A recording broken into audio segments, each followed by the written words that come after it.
చర్మంపై గాయాలయ్యాక కొన్నాళ్లకు మానిపోతాయి. కాని కొన్నిసార్లు గాయాలు మానిన చోట మాంసం ముద్దల, గట్టిగా కండలాంటివి ఏర్పడతాయి. వీటినే కీలాయిడ్స్ అంటారు.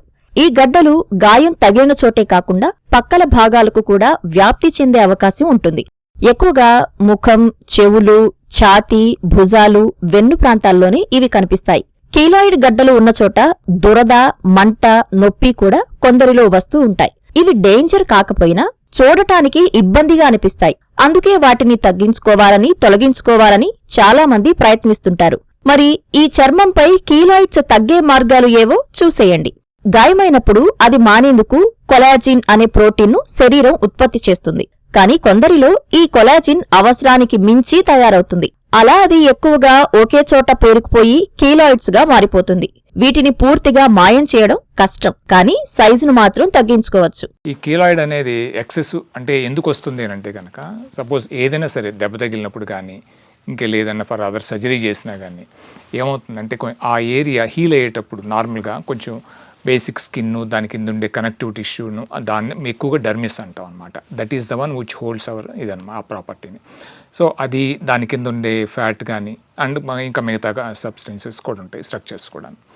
ఈ హీల్ అయ్యేటప్పుడు ఏంటంటే డర్మిస్లో అంటే మన చర్మం కింద ఈ కనపడే ఈ కలర్ యొక్క దాని కింద ఏంటంటే దీని ఎపిడర్మిస్ అంటారు, వెరీ థిన్ లేయర్ అన్నమాట. దీని కింద యాక్చువల్ అసలు ఇది ఉంటుందన్నమాట, డర్మిస్ అని అందరికీ తెల్లగానే ఉంటుంది. అది దాంట్లో ఉండే కొంచెం కనెక్టివ్ టిష్యూ ఏంటంటే ఒక కంపోనెంట్ బాగా ఎక్సెసివ్గా ప్రొలిఫరేట్ అయ్యి బాగా ఎక్కువగా ఫామ్ అయ్యి ఏమవుతుందంటే హైపర్ట్రోఫిక్ స్కార్ అంటాం, బాగా ఎక్కువ వస్తా అంటే. అదే కనుక ఆ బౌండరీస్ కూడా దాటిపోయి పక్కకు కూడా వెళ్ళిపోతా అంటే దాన్ని కీలాయిడ్ అంటాం. ఇది తీసినా కానీ మళ్ళీ వచ్చే ఛాన్స్. అందుకనే ఇది క్యూర్ లేదు, but it can be controlled. Definitely it can be controlled. Keloids వచ్చే స్వభావం కొందరిలో అధికంగా ఉంటుంది. కుటుంబంలో ఎవరికైనా కీలాయిడ్స్ ఉంటే వారి వారసులకు వచ్చే అవకాశం ఎక్కువగా ఉంటుంది. అలాంటి వారు చర్మంపై గాయాలు తగలకుండా మరింత జాగ్రత్తగా ఉండాలి. టాటూల వల్ల ఈ రిస్క్ ఉండొచ్చు. గాయం తగిలితే వెంటనే దాన్ని శుభ్రపరుచుకొని సరైన మందులు, జాగ్రత్తలు తీసుకోవాలి. చర్మ వైద్యుల సూచనలు పాటిస్తే అక్కడ కీలాయిడ్స్ ఏర్పడే అవకాశం తగ్గుతుంది. దీంట్లో కన్సర్వేటివ్ అంటాం, విచ్ ఇంక్లూడ్స్ అంటే మెడికల్, ఇలాంటి ఆయింట్మెంట్స్, ఇంజెక్షన్స్, ఈవెన్ అవసరమైతే రేడియేషన్స్ ట్రీట్మెంట్ కూడాను.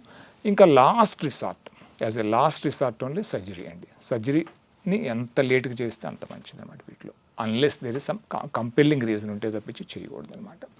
సో ఇంజెక్షన్స్లో కూడా very very mild dose steroids అంటాం. కంగారు పడక్కర్లేదు, ఈ స్టెరాయిడ్స్ ఏమి ఎక్కడికి బాడీలోకి అబ్జర్వ్ అవ్వవు. యూజువల్లీ లోకల్ యాక్టింగ్ అనమాట, స్మాల్ డోసెస్. అవసరం అనుకుంటే 1 or 2 ఇంజెక్షన్స్ తగ్గిపోవచ్చు, మళ్ళీ ఎప్పుడన్నా రావచ్చు. కొంతమందికి ఆ 1 or 2 ఇంజెక్షన్స్కే చక్కటి రిలీఫ్ వస్తుందన్నమాట. మళ్ళీ వస్తే తిరిగి దాంతోపాటుగా ఏదైనా అవసరమైతే 5-FU అని అండ్ కొంచెం యాంటీ క్యాన్సర్ డ్రగ్ లాంటిదండి, అది కూడా చాలా మైల్డ్ డోస్ ఇస్తాం. They are effective to some extent అనమాట.